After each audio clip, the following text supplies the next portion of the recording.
Shalom inspiring people yang ada di rumah. Nah, seperti teman-teman lihat, kali ini ada yang berbeda dengan konten kami. Ya, jadi untuk pertama kalinya kita tayang Real Life Real Talk. Hari ini kita akan membahas tentang masalah dalam kehidupan kita sehari-hari yang menimbulkan banyak pertanyaan dan perlu buat dijawab. Nah, jadi untuk Real Life Real Talk kali ini yang akan kita bahas tentang bagaimana mengelola keuangannya kita sejak muda. Dan di sini ada narasumber kita yang sangat kece, ada Kak Andi. Beri aplaus dulu untuk Kak Andi. Nah, halo inspiring people.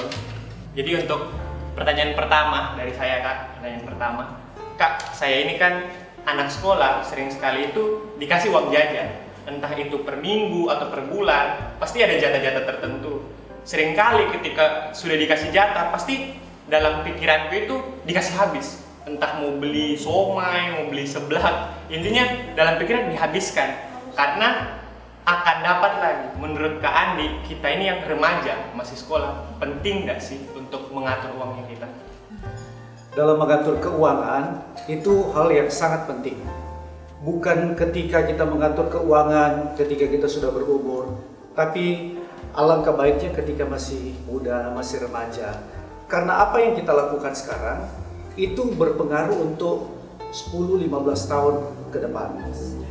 Jadi kalau kita tidak terbiasa memanage keuangan kita ketika masih remaja, maka sifat, kedisiplinan, kebiasaan itu akan terbawa terus sampai kita besar.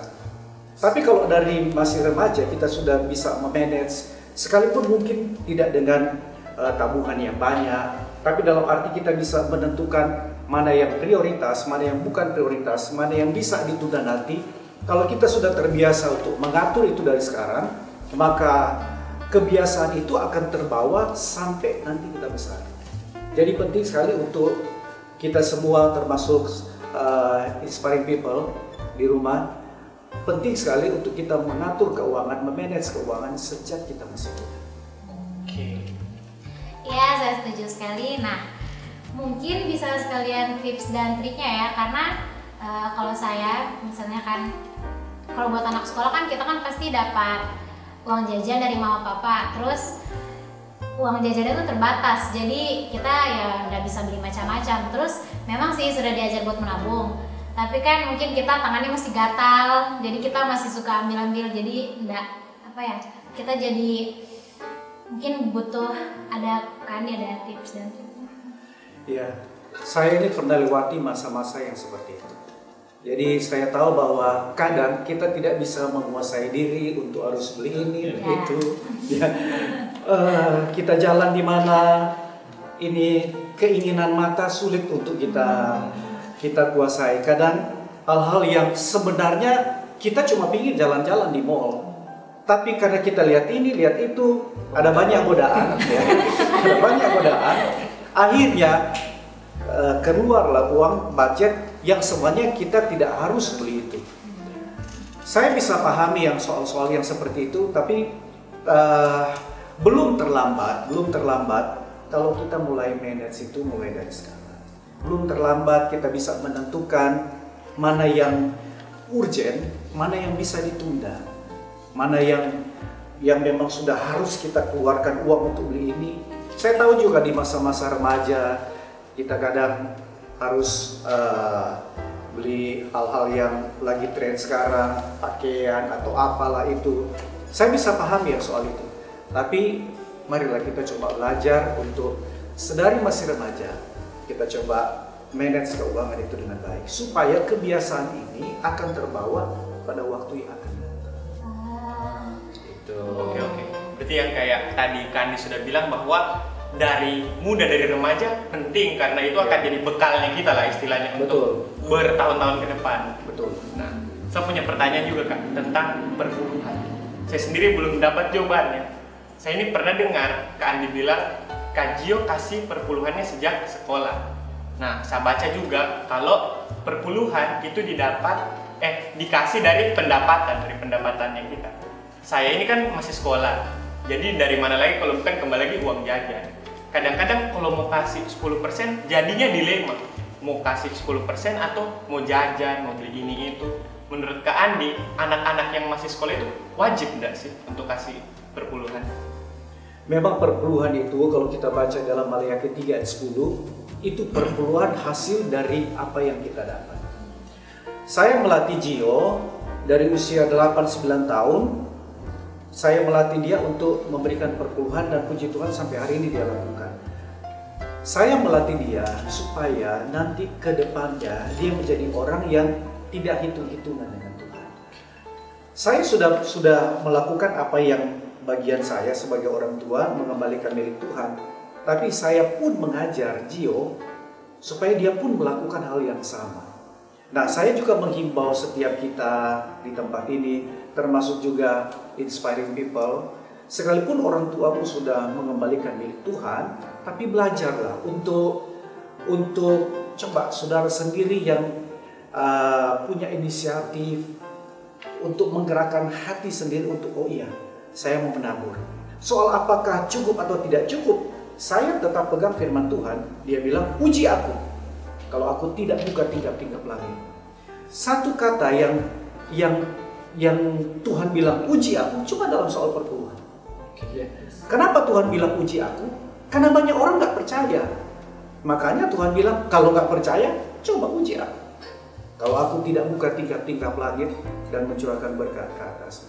Jadi saya melatih Gio termasuk juga orang-orang muda di tempat ini supaya ayo kita mulai belajar untuk punya hati yang memberi. Bagi Tuhan, Tuhan tidak butuh keuangan kita. Berapa sih keuangan yang kita kasih sama Tuhan? Dia tidak butuh keuangan kita.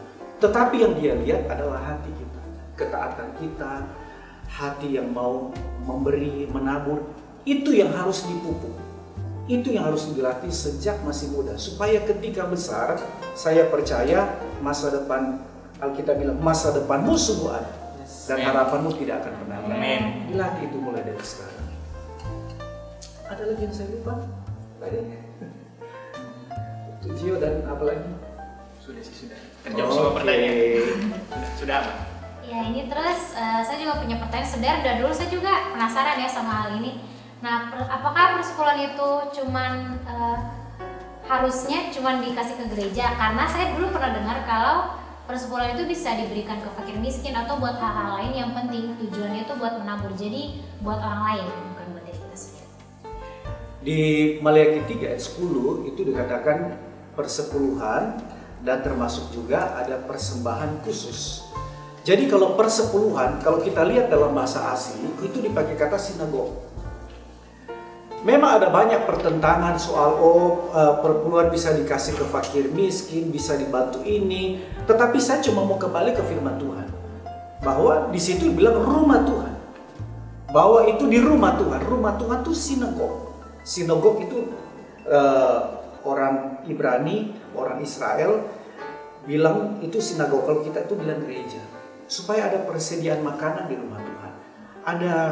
Ada sesuatu yang bisa menggerakkan di gereja untuk kita bisa buat acara ini, buat acara itu, ya, supaya pelebaran pekerjaan Tuhan itu bisa berjalan dengan baik. Di samping itu yang saya bilang tadi, Tuhan juga melatih kita supaya kita punya hati tidak hitung-hitungan dengan Tuhan. Jadi Alkitab bilang persepuluhan bawa di gereja, ya, bawa di gereja. Soal apakah kita membantu fakir miskin, kita membantu orang lain, itu masuk di persembahan khusus. Jadi ada persembahan perpuluhan, ada persembahan khusus. Jadi ada dua hal yang berbeda. Kalau bukan mungkin teman-teman mau bantu anak yatim, kayak mau bantu apalah, ambillah di persembahan khusus. Tapi perpuluhan itu hanya bawa di gereja dan itu untuk Tuhan. Berarti Kak Andi, dari yang Kak Andi bilang tadi bahwa ternyata memang persepuluhan itu juga tidak terlalu terpatok dengan nominalnya, tapi bagaimana hatinya kita yang mau memberi, dan itu harus ditanam memang dari sejak dini. Gitu Kak Andi. Ya betul. Tuhan kita kan bukan Tuhan yang kalau nggak genap 10% mati besok. Kan bukan Tuhan yang begitu. Ya. Tuhan tuh melihat keadaan kita. Tuhan tuh lebih melihat sikap hati kita. Kita mau. Mungkin ada orang yang memang mau menabur, tapi memang dia nggak punya. Tapi semuanya dia pingin sekali. Tuhan pun lihat yang soal itu. Tuhan kita kan bukan Tuhan yang jahat. Ya kalau kita begini mati, kita begini mati. Kan bukan begitu. Tuhan kita itu Bapa yang sangat baik. Orang tua kita, kadang kita lakukan kesalahan sama orang tua. Bukan berarti ketika kita buat kesalahan, orang tua kita langsung usir dari rumah kan? Ya. Tuhan kita tuh, Alkitab bilang, lebih dari Bapa yang baik di dunia ini. Jadi yang Tuhan lihat itu hati kita. Ya, saya mau menabur, saya mau melakukan sesuatu. Yang penting ketulusan hati itu yang paling penting dalam hidup kita. Itu. Oke Kak. Jadi gini, kebetulan kan dari saya sendiri punya teman-teman yang rata-rata sudah kerja dan kuliah. Nah, bagi teman-teman yang kerja itu mereka kadang bilang gini, Kak, kita ini kan gaji cuma segini, misalnya mungkin ada yang UMR, ada yang bahkan di bawah UMR. Kemudian kami kadang terasa kesulitan agak ketika mau bilang untuk perpuluhan ya, karena ya kita harus bayar uang kos, kita harus bayar cicilan motor misalnya, atau ada keperluan-keperluan lain yang buat akhirnya mau untuk memenuhi perpuluhan itu agak kesulitan. Bagaimana kira-kira supaya kita bisa memanage keuangan kita? Oh, ini saya sisihkan untuk perpuluhan. Oh, ini saya sisihkan untuk keperluan sehari-hari. Oh, ini yang saya sisihkan mungkin untuk ya namanya orang so kerja kan banyak yang bilang gitu. So kerja susah-susah biar mau makan orang mau tahan-tahan. So kerja susah-susah mau beli sepatu kurang mau rem-rem. Kan ada banyak yang bilang kan orang harus nikmati juga orang hasil kerja. Bagaimana untuk manage-nya? Apakah ada saran atau tips dari teman-teman? Ya, saya ini pernah lewati masa-masa seperti itu. Saya ingat tahun 87, 88. Saya kuliah di Manado, orang tua saya beri uang buat saya setiap bulan tuh 30.000. Tahun 87, 88. Dan sekalipun saat itu saya belum bertobat, tetapi karena orang tua saya pelayan Tuhan, kami dari pendeta dari masih nakal, saya sudah kasih perpuluhan. Kenapa? Karena orang tua saya mengajar bahwa untuk Tuhan itu harus yang terbaik. Makanya sampai hari ini saya belajar bahwa setiap kali apa yang saya dapat, baik dari pelayanan saya maupun ada orang yang menabur, saya langsung potong bahwa 10% milik Tuhan. Ingat loh ya, kalau kita beri perpuluhan bukan berarti kita memberi, tapi mengembalikan.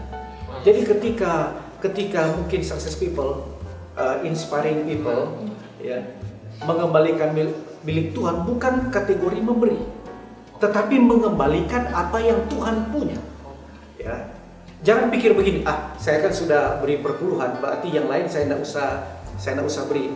Bukan, yang kita beri itu Tuhan punya. Itu belum masuk dalam kategori memberi. Jadi saya pernah lewati masa-masa yang seperti itu.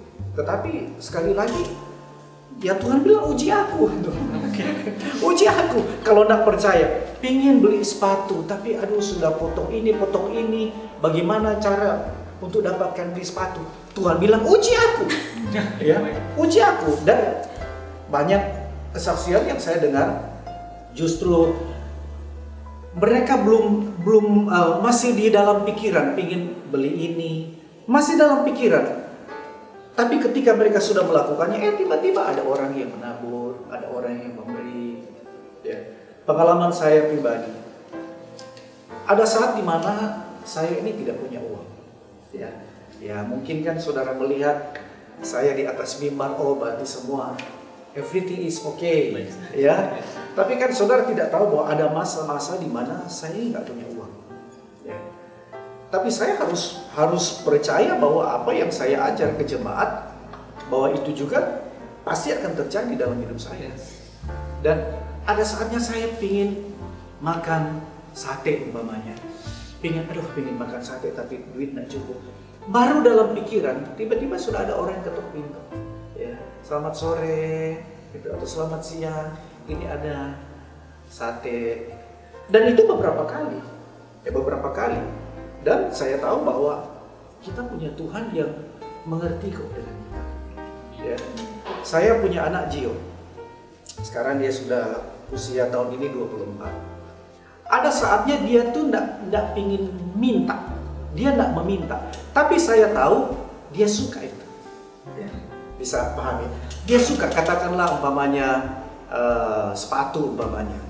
Dia suka itu sepatu itu. Tapi dia nggak mau minta. Tapi saya tahu dia suka. Tapi saya pura-pura diam aja. Ya. Saya pura-pura diam aja. Tapi ada saat dimana kita ke mall, kita jalan sama-sama, kemudian saya beli itu dan dia suka nggak ini. Tuhan pun seperti itu. Ada saatnya mungkin dia pura-pura sepertinya dia tidak peduli, sepertinya dia tidak mengerti. Tapi ternyata Tuhan tahu kok apa yang jadi kebutuhan kita. Iya.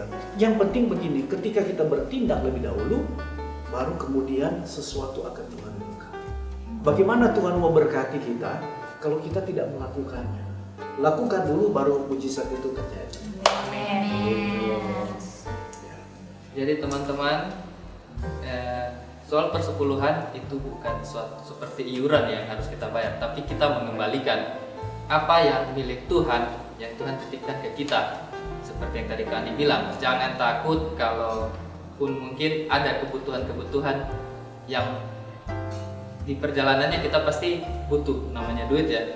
Tapi Tuhan pasti sediakan apa yang kita butuhkan dan apa yang kita perlukan. Intinya kita tidak perlu khawatir. Alkitab bilang burung di udara saja tidak pernah burung tidak menua.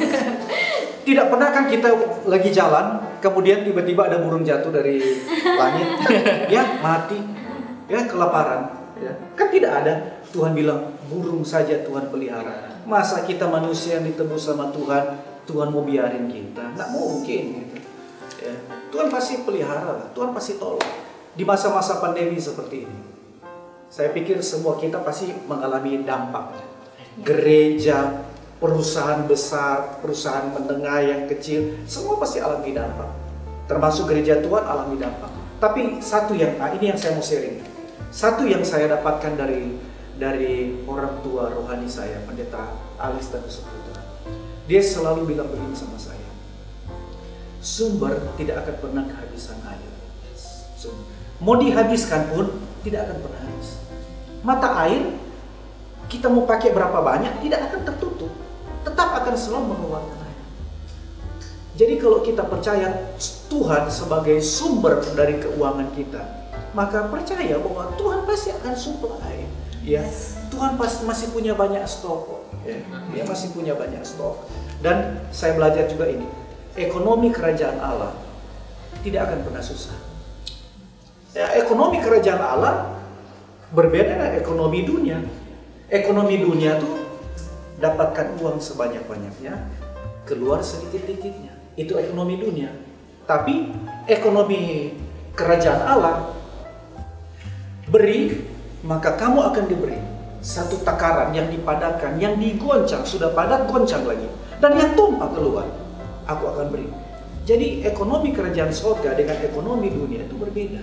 Nah, ekonomi kerajaan sorga tidak akan pernah kekurangan. Ada saatnya Tuhan bawa mungkin kita di padang gurun. Ada saatnya mungkin kita kesulitan. Semua orang alami itu. Ada saatnya Tuhan harus bawa kita di masa-masa yang sulit.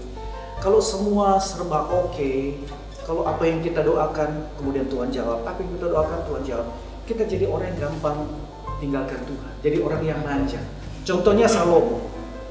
Saudara tidak akan pernah baca di kitab tentang Salomo, bagaimana Salomo tidak makan, bagaimana Salomo dikejar-kejar musuh, kan ada.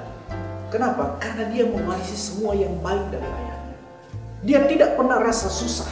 Salomo tidak pernah rasa susah. Ya, dia sudah sultan dari zaman dulu. Ya. Tidak ada orang yang akan sesultan dia. Ya, Tuhan bilang tidak ada orang. Saking semuanya oke, pada akhirnya dia tinggal di Tuhan. Ada masa-masa di mana Tuhan harus bawa kita alami kesulitan, bukan karena Tuhan benci, tapi karena Tuhan bikin proses. Coba, Gio, andaikan apa yang Gio minta saya kasih, apa yang Gio minta saya kasih, dia akan jadi orang yang manja dan tidak tahu bersyukur. Tapi ketika ada saatnya di mana saya mungkin harus menahan itu, supaya dia belajar untuk doa sama Tuhan, berharap sama Tuhan. Nah, kita mungkin sedang di bawah Tuhan di masa-masa pandemi seperti ini. Kita sedang di bawah Tuhan di masa-masa yang seperti itu. Jadi saya cuma bisa bilang bahwa tetap kuatlah dan tetap bersyukur. Ya, tetap bersyukur. Bersyukurnya begini, bersyukur Tuhan, sekalipun hari ini saya nggak punya uang, tetapi saya bisa makan. Bahkan saya itu pernah bilang begini, ketika kita tidak punya uang, bukan berarti kita tidak makan. Justru ketika kita tidak punya uang, kita akan makan lebih banyak dari ketika kita tidak punya uang. Karena saya pernah mengalami. Di saat saya kos di Surabaya, uang kiriman dari orang tua terlambat. Saya makan lebih banyak dari ketika saya tidak punya uang. Pada waktu keluar kampus ada yang panggil, "Andi, makan yuk di belakang." Makan. Ya. Pas lewat lagi ada yang bilang, "Andi, makan yuk di sana. Ada pecel lele di sana." Makan. Di saat tidak punya uang, saya makan lebih banyak. Jadi bukan berarti kalau kita tidak punya uang dan kemudian aduh kasihan orang semua mati kelaparan. Ingat, burung-burung di udara ya tidak pernah mati kelaparan. Dipelihara. Amin. Oke. Gitu. Saya mau bertanya sih, lebih ke pengen share sesuatu tentang sekarang kan lagi pandemi, terus dalam dunia pekerjaan, dan saya juga dalam dunia pekerjaan itu sekarang ada banyak karyawan-karyawan yang akhirnya di PHK, terus gaji juga ada beberapa yang harus dipotong. Mungkin ada beberapa yang biasanya dapat uang makan, tapi ketika pandemi ini uang makannya sudah tidak dikasih. Nah, saya ingin bertanya ke Andi, bagaimana caranya kita untuk memanage keuangannya kita dan supaya lebih terkontrol gitu. Dan apalagi sekarang kan kita nih sebagai cewek-cewek sekarang kan lagi trennya yang namanya Shopee, yang kok bisa belanja apapun dan kok bisa dapatkan apapun dengan Shopee, hanya tekan-tekan, scroll-scroll, suka, beli kayak gitu. Apalagi di samping aplikasi Shopee itu ada aplikasi banking gitu. Jadi itu yang membuat kita susah untuk mengontrol diri untuk bisa membeli gitu, untuk bisa menahan diri gitu kan. Jadi bagaimana caranya kita untuk bisa memanage keuangan dan untuk bisa menahan diri ini untuk tidak terlalu boros gitu kan. Intinya harus ada penguasaan diri. Keinginan mata ini harus mesti pakai kacamata kuda. Ya, supaya lebih terarah. Saya ini setiap tahun sebelum masa pandemi kan saya bawa selalu 2-3 kali dalam setahun saya bawa rombongan Holy Land Tour. Jadi saya selalu pesan sama orang-orang Indonesia, karena orang-orang Indonesia kalau pergi ke luar negeri cuma 3 yang mereka cari. Pertama, naik di bus ada wifi, ya. Baru toilet di mana, ya. Baru ketiga, toko di mana. Cuma 3 ini, ya. Pokoknya setiap kali saya bawa rombongan selalu saya bilang orang Indonesia pasti cari 3 hal. Ya. Jadi setiap kali mau jalan saya selalu pesan sama rombongan, kuasai keinginan mata, ya, karena setiap kiri kanan, ya, $1, ya, ada hal-hal yang tidak perlu dibeli atau nanti ada tempat yang nanti kami akan khusus untuk silakan belanja itu, habis-habisan silakan. Akhirnya apa? Masa tur belum berakhir, uang sudah habis, ya, karena habis di mana? Keinginan mata, ya. Jadi keinginan mata ini harus kita juga harus, saya pun belajar, saya ini masih belajar, ya.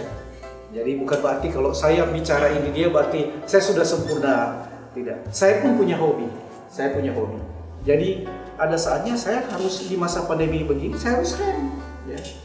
Karena saya pun alami dampak dari pandemi ini, ya. Kalau ada pekerja-pekerja yang gajinya dipotong, saya pun dipotong, ya. Saya pun dipotong. Jadi saya pun harus bisa manage. Dan untuk ilmu ekonomi kalau tidak salah 30% dari pendapatan kita harus save. Ya, kita harus save. Kalau tidak salah ya, kita harus save untuk jaga-jaga.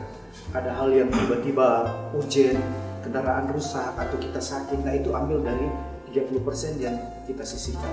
Makanya itu yang saya bilang gini, dalam segala sesuatu ada masanya. Di dalam kitab Pengkhotbah kan dibilang begini, Tuhan menjadikan segala sesuatu indah pada waktunya. Pada waktunya itu bukannya huruf besar, tapi huruf kecil. Berarti indah pada waktunya kita. Dalam bahasa aslinya itu indah pada masanya, ada masanya. Nah, saya pernah bilang begini, beli durian paling enak kalau lagi musim durian. Ya. Indah pada musimnya maksudnya. Tadi saya bilang masanya indah pada musimnya. Beli durian paling enak kalau lagi musim. Kita mau beli apa, mau durian, montong, durian apa semua kita bisa dapat. Kita akan dapatkan keindahan kalau lagi musim durian. Tapi kalau musim durian sudah nggak ada, sekalipun kita punya uang, kita mau beli ini, rasa itu, kesempatan sudah hilang. Jadi Tuhan bilang, indah pada musimnya. Kalau kita bisa memanage waktu kita bisa tahu bahwa kapan waktu kita berpacaran. Kita harus tahu kapan saatnya saya berpacaran, kapan saatnya saya menikah, ya. Berapa anak, kapan saya harus cicil kendaraan, kapan saya harus cicil rumah, semua itu harus diatur dengan baik. Kalau kita bisa mengatur dengan baik, baru ayat itu bilang akan indah pada waktunya kita.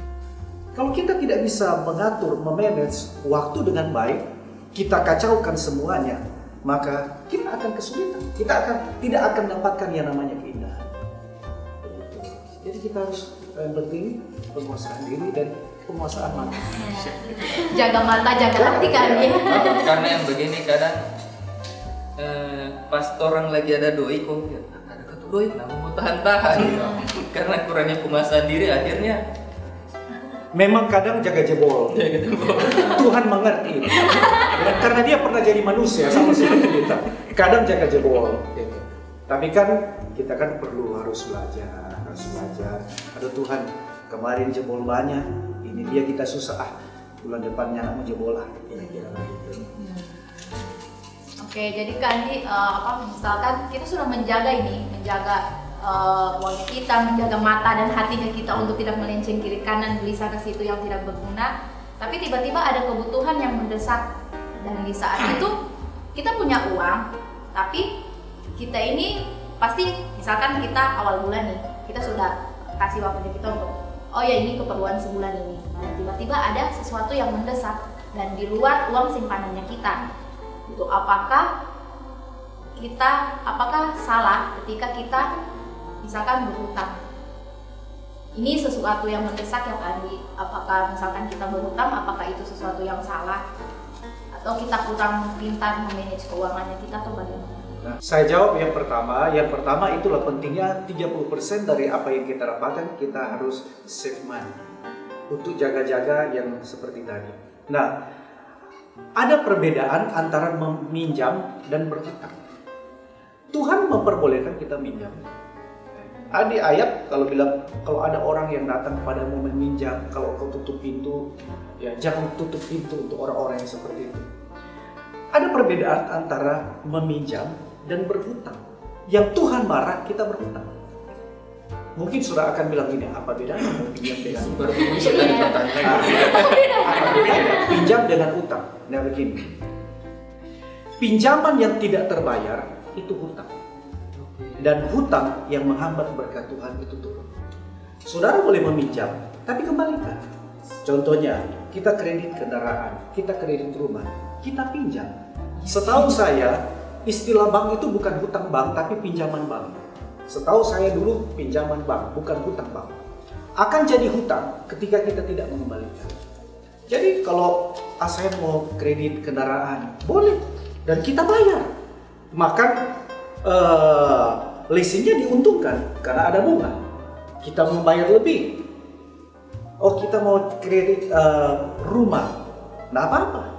Mereka bayar dulu, talangi dulu, kemudian kita yang bayar, bahkan ada lebihnya, ada bunganya yang mereka dapat. Tapi kalau berhutang, itu adalah pinjaman yang tidak terbayar. Umpama saya utang sama Bro Deris, Bro, saya pinjam ya 500.000. Ya. Sudah lewat 1 tahun, 2 tahun, 3 tahun, anggap angin lalu. Itu 500.000 anggap angin lalu. Ya.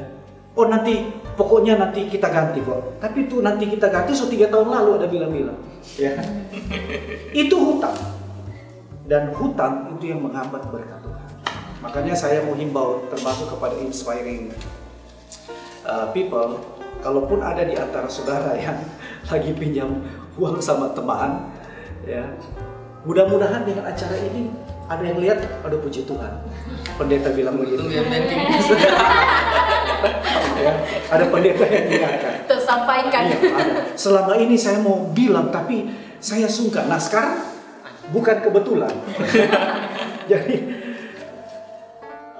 akan jadi hutang ketika pinjaman tidak kita balikan. Ya. Dan kalau itu sudah jadi hutang, maka itu akan menghambat berkat Tuhan itu tercurah. Bagaimana kalau saya tidak bisa kembalikan? Yang paling baik adalah datangi orang itu. Bro, minta maaf saya belum ada uang. Boleh nggak kasih waktu saya 1 bulan? Boleh nggak kasih waktu saya 2 bulan depan? Tinggal yang memberi hutang itu bilang, oh nggak apa-apa. Berarti harus ada sikap tanggung jawab. Iya, kita harus waktu pinjam uang kena nak malu.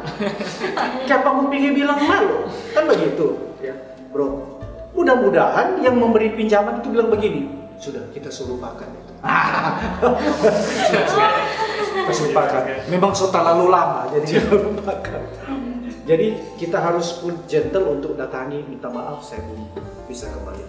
Jadi seperti itu supaya begini, hidup kita tuh enak. Kita tidak dibayang-bayangi oleh, aduh nanti keuangan saya bagaimana, aduh nanti ketemu dengan orang nanti bagaimana. Sama seperti di bank kan, kalau ada orang yang tidak bisa mengembalikan kredit, bank itu kan akan menilai, contohnya begini, setahu saya punya teman-teman di bank juga, umpamanya setiap bulan dia harus bayar umpamanya 1 juta umpamanya. Tiba-tiba dia sudah tidak bayar ini. Bank akan lebih menghargai kalau dia bayar 500. Padahal niat dia harus bayar 1 juta. Tapi Tetap ada usaha. iya, bank akan melihat tuh begini. Oh, sekalipun dia kesulitan, tapi dia masih bayar. Ada usaha 500, 700. Sekalipun tidak dalam waktu tidak 1 juta gitu. Tapi ada mungkin keringanan lah dari pihak bank. Saya pikir kira-kira seperti itulah. Bagaimana untuk, yang penting kita harus mengembalikan. Gitu. Oke, jadi teman-teman, kita sebagai anak muda mulailah untuk melatih bagaimana mengatur keuangan kita, terutama soal persepuluhan ya. Ingat, itu bukan suatu iuran atau sesuatu yang harus kita bayar, tapi itu kewajiban kita untuk mengembalikan apa yang menjadi milik Tuhan. Jangan takut kita bakalan kekurangan, kita tidak cukup, kita terbatas. Ingat, Tuhan pasti sediakan. Yes. Seperti dibilang Kak Andi tadi, ujilah aku. Jadi Tuhan pasti akan mencukupkan apapun yang menjadi kebutuhan kita. Toh sekalipun kita mungkin lagi ada sesuatu yang urgent, atau ada orang yang butuh bantuan kita sebagai anak Tuhan hendaklah untuk membantu. Mungkin dulu kita sempat diskusikan ya, saya sering baik tapi saya akhirnya karena terlalu baik jadi dimanfaatkan orang. Itu tandanya kita bermanfaat. Kalau memang ada orang mau butuh pinjaman, berilah pinjaman selagi kita masih mampu untuk memberikan pinjaman itu. Tergantung orang mau nilai apa, yang penting kita sudah lakukan kebaikan, Tuhan yang akan balas. Yes. Dengan hati yang tulus ya. Terserah orang nak mau anggap kita, ya, padahal kita sudah baik, terserah mereka. Tuhan pasti tidak tutup mata. Oke.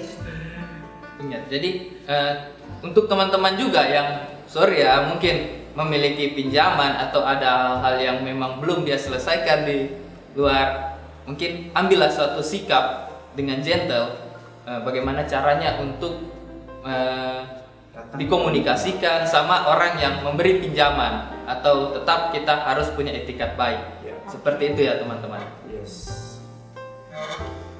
Oke. Nah, Kak, dari tadi kan bahas utang. Ya. Nah, ini di sekolah ini kadang-kadang terjadi. Tadi kayak Kak Andi bilang, utang itu menghambat berkat. Kalau dia bilang pinjam 1.000, itu menghambat berkat. Kalau dia dikasih kembali. Oh, menghambat. Iya. Pokoknya Walaupun pinjaman. hanya 1.000 pun. Iya. Iya. Kalau saya nih punya kebiasaan tuh begini. Kalau ada orang yang meminjam kemudian lebih dari apa yang saya bisa bantu, ya, saya bisa pinjamkan, lebih baik ini yang ada sama saya bantu sekian, kemudian ya sudah, saya sudah lupa. Lebih baik saya sistemnya begitu, daripada saya harus meminjamkan, memaksakan diri saya juga, saya tidak mampu, keuangannya besar, atau nanti di beberapa kesempatan mereka belum terbayar, kemudian saya lewat sini, mereka lewat sebelah sana. Ya. Hanya gara-gara rusak hubungan iya, kadang yang berbagi. hanya gara-gara uang kita nak tegur sapa, kan begitu. Tapi kalau sekecil apapun, zaman sekolah saya dulu kan ada masih pakai pensil, masih pakai penghapus. Pinjam ya, saya harus kembalikan ini penghapus yang saya pinjam kemarin, ini pensil yang saya pinjam kemarin, harus begitu. Jangan orang pinjam pensil besar begini kasih kembali setengah sen, ya kasih kembali, ya nyana cukur lagi, nyana cukur lagi, ya iya. Nanti kembali yang pulpen. Ya jadi begitu. Kalau kita pinjam kita harus kembalikan tanggung jawab ya. Oke, terima kasih tadi untuk malam ini sih. Kami semua belajar banyak hal malam ini tentang yang namanya perpuluhan, tentang yang untuk anak-anak sekolah juga, tentang yang namanya belajar perpuluhan.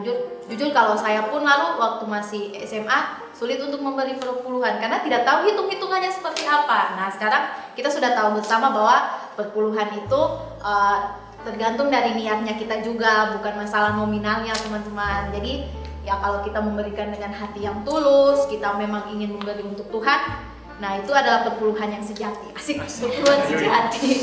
Nah juga buat teman-teman yang kuliah tentang yang namanya bagaimana memanage keuangan, ternyata manage keuangan itu sangat penting. Dan tadi sih Kak Andi tiada bilang sih, cuman kalau kayak dari saya juga yang namanya menabung itu juga penting karena yang Kak Andi bilang tadi 30% dari pendapatannya kita itu secara bahasa finansialnya itu namanya menabung gitu. Jadi ketika ada apa-apa tiba-tiba misalkan kita sakit atau orang tuanya kita sakit atau misalkan ada kebutuhan lain-lain, kita punya simpanan gitu, kita punya uang. Terus masalah yang namanya hutang, dan Kak Andi bilang tadi sih hutang sama pinjaman itu berbeda. Nah itu akan menjadi hutang ketika hal yang kita pinjam itu tidak terbayarkan. Ya. Wah, terima kasih sih Kak Andi untuk pelajaran malam hari ini. Kami banyak belajar gitu. Ya, sungguh luar biasa hari ini kita sudah belajar tentang mengatur keuangan sejak kita masih muda. Terima kasih buat Kak Andi yang sudah sharing pada hari ini, sangat memberkati ya. Terima kasih. Oke semuanya, semoga ini bisa jadi berkat buat kita semua. Sampai jumpa di konten-konten IC berikutnya. God bless you.